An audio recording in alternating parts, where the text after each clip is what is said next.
আমরা বাঙালি ভোজন রসিক।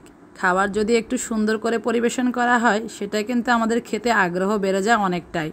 খুব সহজে আজকে আমি গরুর মাংস দিয়ে কাবাব বানিয়েছি। অল্প কিছু মাংস দিয়ে কাবাবটা বানিয়েছি, কিন্তু স্বাদ হয়েছে অনেক।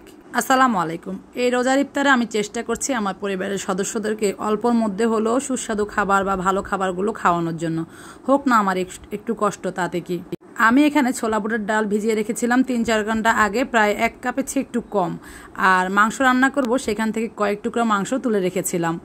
আমরা অনেকেই এমনটা করি, ধরেন ১ কেজি মাংস এনেছি রান্না করব বলে সেখান থেকে কয়েক টুকরা তুলে আরেকটা রেসিপি করে ফেলতে পারি, অথবা একটা আইটেম করে ফেলতে পারি যেটা দিয়ে খুব সুন্দর করে আমরা আরেক বেলা চালিয়ে নিতে পারি।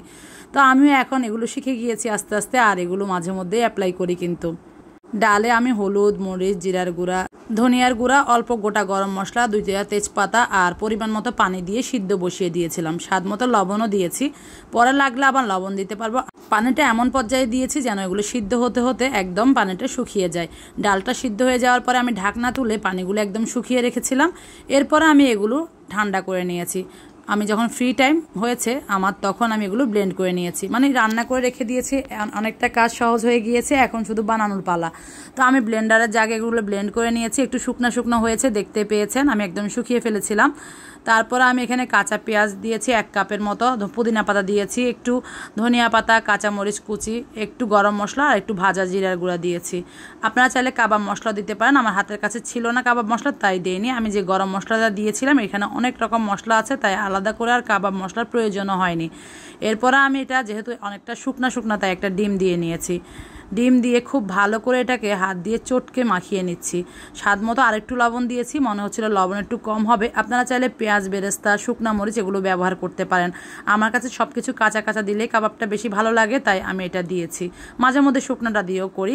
এরপর আমি 1 ফালি লেবুর রস চিপে দিয়েছি। অনেকক্ষণ ধরে কিন্তু মথেছি, প্রায় 5-6 মিনিট ধরে, যেন এটা একদমই জোড়া খুলে না যায় আর কি ভাজার সময়। যেহেতু আমরা কাঁচা পেঁয়াজ, ধনিয়া, কাঁচামরিচ সব কিছু দিয়েছি, এগুলোর কারণে একটু খুলে যেতেও পারে। কিন্তু একটু ভালো করে যদি আপনি একটু মিশিয়ে নেন বা মথে নেন, তাহলে দেখবেন এগুলো ভাজার সময় একদমই খুলে যাবে না। তারপরে আমি আমার পছন্দ মতো শেপ অনুযায়ী গোল গোল কাবাবের শেপ দিয়ে এগুলো বানিয়ে নিচ্ছি।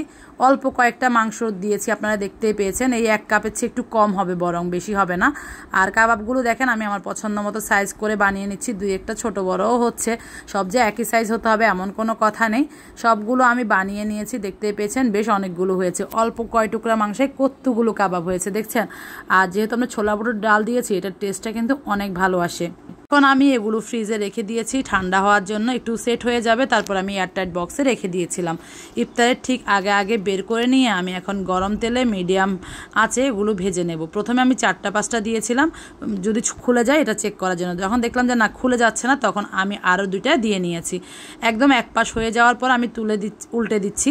আর দেখতেই পাচ্ছেন ফেনা হয়ে গিয়েছে ডিম দেওয়ার কারণে। এটা হওয়াটা খুব স্বাভাবিক। আর ফেনা হওয়ার কারণে কিন্তু উপর আর নিচ খুব সুন্দর কালার আসবে।